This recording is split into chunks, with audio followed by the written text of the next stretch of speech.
Alors, notre système se réduit encore, la complexité se réduit encore. On a traité l'équation 0, l'équation 1, notre système est encore petit maintenant, il contient seulement 2 variables. Et qu'est-ce qu'on fait avec la même chose? On identifie le pivot pour chaque ligne, on divise par le pivot pour créer des 1 à gauche, puis on fait des soustractions, dans ce cas une seule soustraction pour créer un 0 à gauche. Donc voilà, c'est notre pivot, on divise par ce pivot-là, puis après on divise par le deuxième pivot. De part et d'autre du signe de l'égalité. Notre système devient comme ça, on a créé des 1, maintenant on va faire la soustraction pour créer un 0. Soustraction, et ça nous donne ceci. Regardez là, on a maintenant un système très simplifié. D'ailleurs, lorsque vous regardez l'équation qui est tout à fait en bas, on peut déduire tout de suite la valeur de x3. Donc, x3 est égal à 2. Comment on l'a déterminé x3? Tout simplement, on divise par le pivot. Même pour cette équation-là, on peut appliquer la même chose, diviser par le pivot, tout simplement. Et ça nous donne le résultat tout de suite. Puis après, qu'est-ce qu'on fait? On a la valeur de x3, c'est égal à 2. On va remplacer les x3 dans les autres équations par la valeur 2. Voilà. Et ça, pour cette ligne, et aussi pour la ligne qui est tout à fait en haut, on fait la même chose, on remplace x3 par sa valeur. Une fois que nous avons fait ceci, ça nous donne la chose suivante. On a remplacé x3 par sa valeur, qui est 2 partout. Maintenant, on va trouver dans chacune des équations 0, 1 et 2, on trouve à droite, mais avant le signe de l'égalité, on trouve des constants. On peut les amener de l'autre côté. Donc, on prend cette valeur qui est 13 sur 38 fois 2, 26 sur 38, et on la prend de l'autre côté de l'égalité, c'est-à-dire on va faire moins cette constante-là. La même chose pour l'équation 1 et la même chose pour l'équation 0. Donc, on amène la constante de l'autre côté de l'équation. Ça va nous donner la chose suivante. Alors, on a déjà aussi la valeur de x2 qui est égale à moins 2, après avoir amené les constantes de l'autre côté de l'égalité. Maintenant, puisqu'on a x2, on a sa valeur, on va tout simplement la remplacer dans les autres équations. Ça nous donne la chose suivante. Bien sûr, après ça, on va mettre les constantes de l'autre côté. Du coup, nous avons aussi la valeur de x1, qui est 3. Il ne reste que x0. Tout simplement, on remplace x1 par sa valeur. On l'amène de l'autre côté, et voilà, nous avons résolu notre système d'équations. On a les valeurs de x0, x1, x2, x3.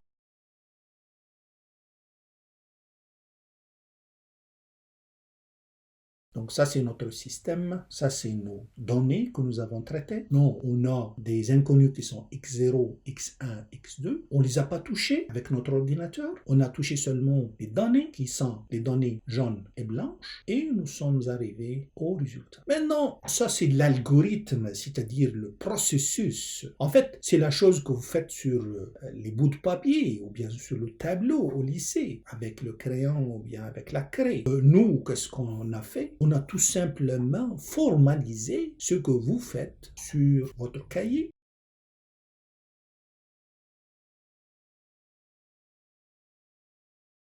Maintenant, pour un système à n variables et n équations, un système comme ça, on fait exactement la même chose. Quoi la même chose? Identifier le pivot de chaque équation, diviser chaque équation par son propre pivot, qui est la chose tout à fait à gauche. Donc, A0, 0, A1, 0, A2, 0, jusqu'à AN-1, 0. On divise par ces valeurs-là. On va créer des 1 partout à gauche, puis on fait des soustractions. La ligne qui est en haut, moins la ligne qui suit, puis la ligne qui est en haut, moins la ligne qui est après, puis après jusqu'à la fin. On va créer des zéros à travers ces soustractions-là. Puis le système sera plus petit et on fait la même chose. Donc, au bout de la ligne, on traite avec ces éléments-là, les éléments qui sont en jaune et les éléments qui sont en couleur blanche. D'une façon matricielle, telle que nous l'avons fait dans le lycée, dans la période secondaire. C'est comme ça, on peut les écrire. C'est une matrice, c'est un vecteur, et puis la constante, c'est aussi un vecteur qui le vecteur blanc qu'on voit ici. Alors notre équation, tout simplement, on peut l'écrire sous forme de multiplication d'une matrice A par le vecteur X qui nous donne le vecteur B. Ce sont les constantes à droite, vous vous rappelez, 27, etc. Comment on multiplie une matrice par un vecteur? On multiplie la ligne par la colonne, c'est comment le faire. Avec l'ordinateur, on peut également le faire, pas de problème. Diviser par le pivot, c'est simple. On prend la chose qui est tout à fait à droite, on divise avec, et voilà, on a fait la division par le pivot. pivot. Ben, qu'est-ce que nous avons fait? Tout simplement, ça c'est notre algorithme, c'est que on a pris l'indice I qui va parcourir l'intervalle 0 jusqu'à n exclu. On le voit ici dans l'algorithme, écrit en noir. Puis, j'ai écrit en blanc la chose qu'on doit faire à droite du signe de l'égalité. Donc, les choses blanches, on a divisé B de I par AI0, c'est-à-dire B de 0 par A00, B de 1 par A10, B de 2 par A20, B de 36 par A360 et B de n-1 d'une façon générale, ça donne B de n-1 divisé par AN-1,0. Donc on a fait la même chose partout. Ça c'est pour les éléments qui sont tout à fait à droite. Maintenant pour les éléments de la matrice, c'est-à-dire pour les données qui sont en jaune, on fait la même chose. On divise par le pivot. C'est quoi le pivot? Pour chaque équation, il y a un pivot qui a I0. Donc pour l'équation 0, c'est A00. Pour l'équation 1, c'est A10. Pour l'équation 27, c'est A270. Pour l'équation 132, A132,0.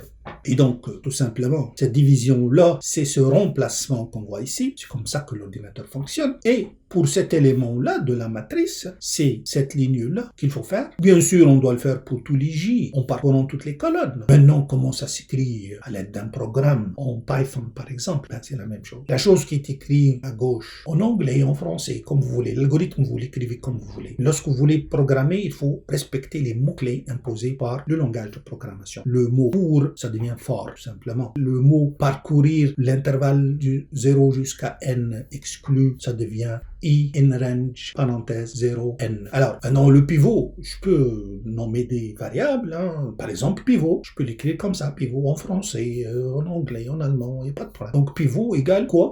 AI0, c'est-à-dire l'élément qui est tout à fait à gauche de chaque équation. Et puis, pour les choses blanches, tout de suite, je divise chaque chose blanche par son pivot, c'est-à-dire AI0. On voit en blanc dans le programme. Maintenant, pour la matrice, c'est pas comme le tableau unidimensionnel. On doit parcourir les lignes, mais aussi les colonnes. Donc, on va ajouter une autre boucle à notre intervalle, si vous voulez.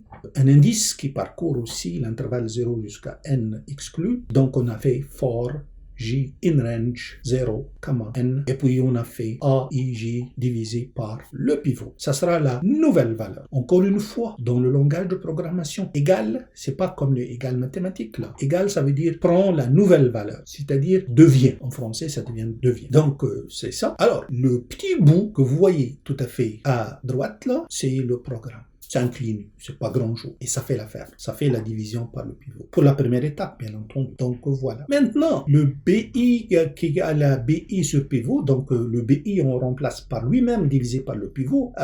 Le langage de programmation accepte cette écriture-là en blanc, mais aussi accepte la forme abrégée que vous voyez là. Donc, on peut remplacer cette ligne par quelque chose de plus court et ça devient comme ça, tout simplement, et ça marche. Donc, on remplace comme ça. Okay? Je l'ai mis là-dessus. Hein. On enlève ça et on met ça à sa place. La même chose pour la matrice là. L'instruction que vous voyez tout à fait en bas du programme, on peut la remplacer par cette instruction abrégée, plus courte. Donc, on peut la mettre à sa place, c'est plus court, c'est plus clair. On peut l'utiliser. Et voilà, je l'ai mis à sa place. Et c'est notre programme qui est très court, très abrégé et qui fait l'affaire.